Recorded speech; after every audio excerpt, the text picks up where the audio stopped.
unahin na natin, Boss Mike. Yan, no? Sabi rito, mga kababayan, ni Congressman Kiko Barsaga, ako nagtataka talaga kung bakit naging congressman to eh. Pinasabog ang Venezuela dahil may drug lord silang presidente. Oh, di ba? Natakot ako na baka susunod na tayo. Huwag kang mag-alala kasi hindi na nga si Digong.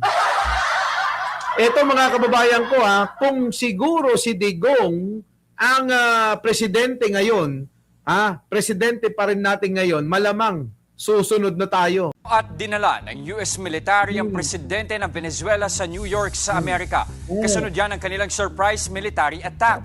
Ang Amerika, patatakbuhin daw muna ang Venezuela. Ang buong detalye sa Frontline Report ni Mean Los Baños. So, naunahan na nga natin tong mga mainstream media na talakayin to, di panoorin din natin kung ano masasabi nila, mga kababayan ko, Ox lang yan, puyatan tayo hanggang may live ka. Anak ko, yan ang sinasabi ko. Yan ang mga gusto kong katwiran, yung mga katwiran ni Sang Kapunta to the moon. Ang Pilipinas ay sa atin. Ay, siyempre naman, alangan naman na maging magpag-aari ng China.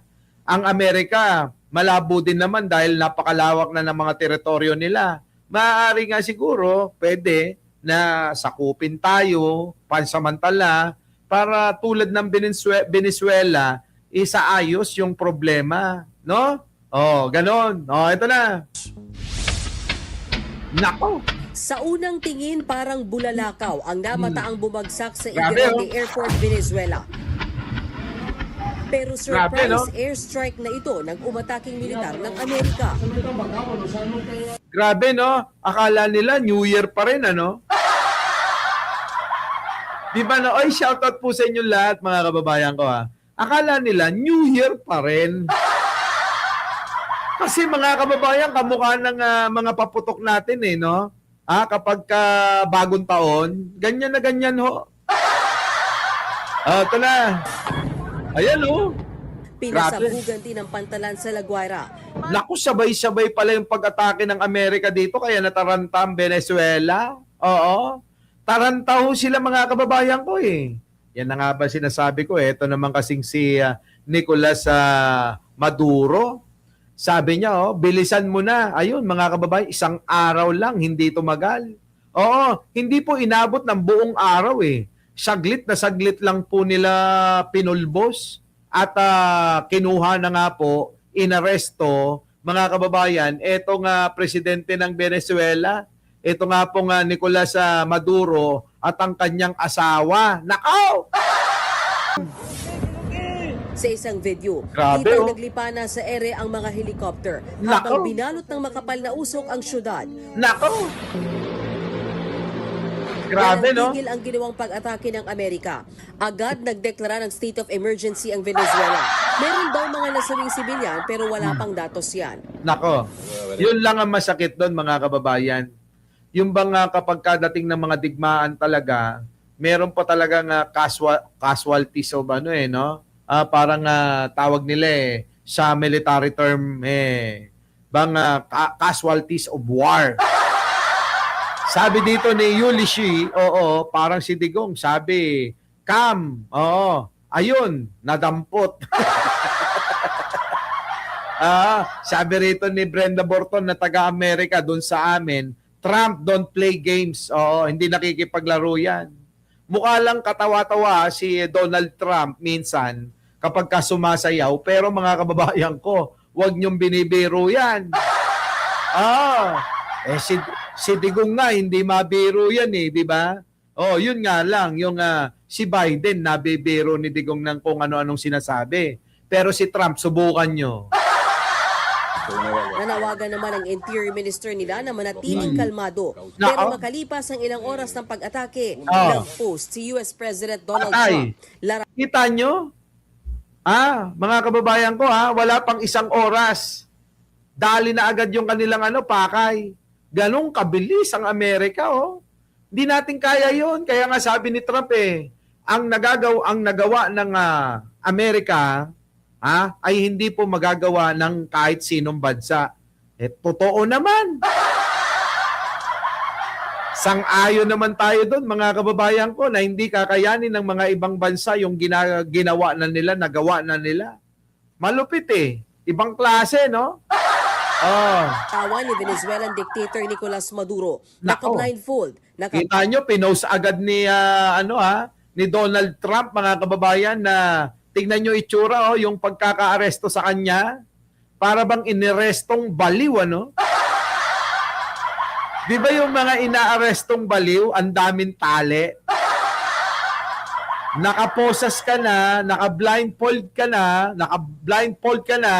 mga kababayan, meron pang kadena yung paa. Yung bang mga napapanood natin, mga kababayan, sa pelikula, ganon-ganon ang peg niya. Posas at may noise-canceling earmuffs. Nako. Sa caption ni Trump, na isakay na raw si Maduro sa US warship. Grabe. Kasama sa hinuli ang Ayan. Venezuelan First Lady na Cecilia Nako. Flores. Ayan, si Cecilia Flores, yung kanyang first lady, mga kababayan ko. Eto, mga kababayan ko, yan po yun, yung matangkad, yung malaking tao. Yan po yung Maduro. Dinala ang Venezuelan President at First Lady sa New York, Amerika. Ayan na. So, eto na ngayon, mga kababayan, sa New York pananagutin itong mag-asawa.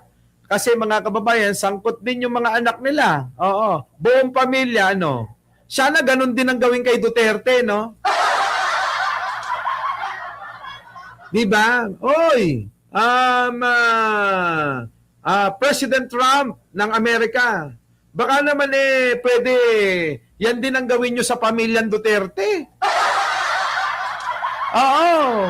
Di ba, mga kababayan ko? Nako, oo. Baka natatakot na nga ho sila, mga kababayan eh. Itong pamilya ni Duterte, nako, pulong, delikado ka na. Kaya ho, mga kababayan ko, ang grupo ngayon ni Duterte talagang nagti-triple time na. Hindi ho double time. Triple time na ho. Triple time yung ginagawa nila.